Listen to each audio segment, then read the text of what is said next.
નમસ્કાર મિત્રો, સ્વાગત છે તમારું અમારી યુટ્યુબ ચેનલમાં। મિત્રો, તમે જાણો છો કે જગન્નાથની રથયાત્રાના દોરડાને સ્પર્શ કરવા માટે લાખો ભક્તો કેમ આટલા આતુર રહે છે?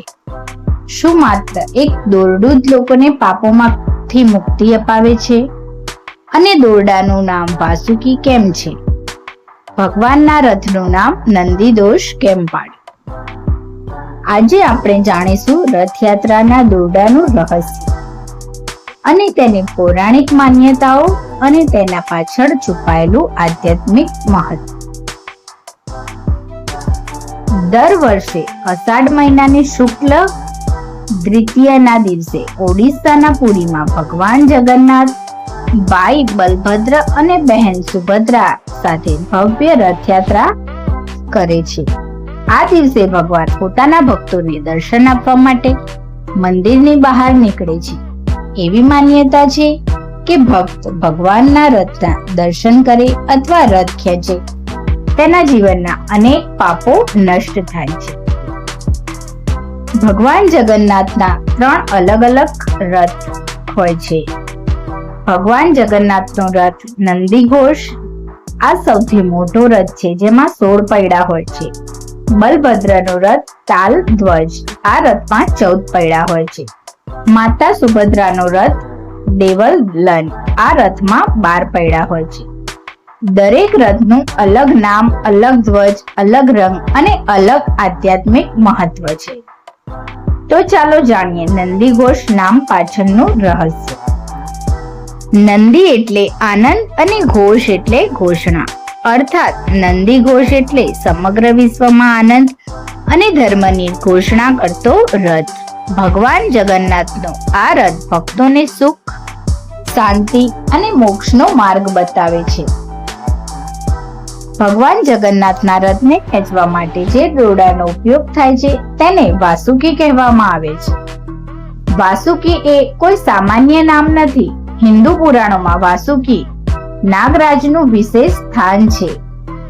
સમુદ્ર મંથન વખતે દેવો અને દાનવોએ મંદરાચલ પર્વતની આસપાસ વાસુકી નાગને દોરડા તરીકે ઉપયોગ કર્યો હતો, એટલે રથયાત્રાના દોરડાને પણ વાસુકીનું પ્રતીક માનવામાં આવે છે। તે ભક્તિ, સમર્પણ અને ભગવાન સાથેના જોડાણનું પ્રતીક છે। ધાર્મિક માન્યતાઓ અનુસાર દોરડાને સ્પર્શ કરવાથી પુણ્ય મળે છે। રથ ખેંચવાથી અનેક જન્મોના પાપો દૂર થાય છે, ભગવાનની કૃપા પ્રાપ્ત થાય છે, જીવનમાં સુખ, સમૃદ્ધિ અને શાંતિ આવે છે। આ કારણે લાખો ભક્તો દોરડાને સ્પર્શ કરવા માટે આતુર હોય છે।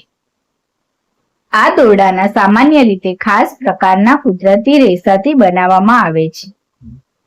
દર વર્ષે નવા દોરડા તૈયાર થાય છે। તેમની લંબાઈ, મજબૂતાઈ એવી હોય છે કે હજારો લોકો એક સાથે ભગવાનનો રથ ખેંચી શકે।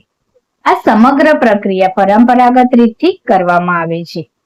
આજના સમયમાં ક્રેન, ટ્રક અને મશીનોનો ઉપલબ્ધ હોવા છતાં રથ માણસો જ ખેંચે છે, કારણ કે અહીં માત્ર રથ આગળ વધતો નથી, પણ ભક્તિ આગળ વધે છે। હજારો લોકો જ્યારે એક સાથે જય જગન્નાથના નાદ સાથે રથ ખેંચે ત્યારે સમગ્ર વાતાવરણ દિવ્ય બની જાય છે। આ ભગવાન અને ભક્તિ વચ્ચેના પ્રેમનું જીવંત પ્રતીક છે। એવું કહેવાય છે કે ભગવાન પોતે નક્કી કરે છે કે રથ ક્યારે આગળ વધશે। ઘણી વખત હજારો લોકો ખેંચવા છતાં રથ થોડો સમય આગળ વધતો નથી અને પછી અચાનક જ રથ સરળતાથી આગળ વધવા લાગે છે। ભક્તો તેને ભગવાનની ઈચ્છા માને છે। આ દોરડું ભક્તોને ભગવાન સાથે જોડતી આસ્થાની ડોર છે। જ્યારે હજારો હાથ એક જ દોરડું પકડે છે ત્યારે કોઈ નાનો મોટો, ગરીબ અમીર કે ઊંચ નીચ રહેતું નથી, બધા ભગવાન સમક્ષ સમાન બની જાય છે। આ જ રથયાત્રાનો સૌથી મોટો સંદેશ છે। તો મિત્રો, હવે તમે સમજી ગયા હશો કે જગન્નાથ રથયાત્રાનો દોરડું આટલું પવિત્ર કેમ માનવામાં આવે છે અને વાસુકી તેમજ નંદીઘોષ પાછળનું રહસ્ય શું છે। ધન્યવાદ।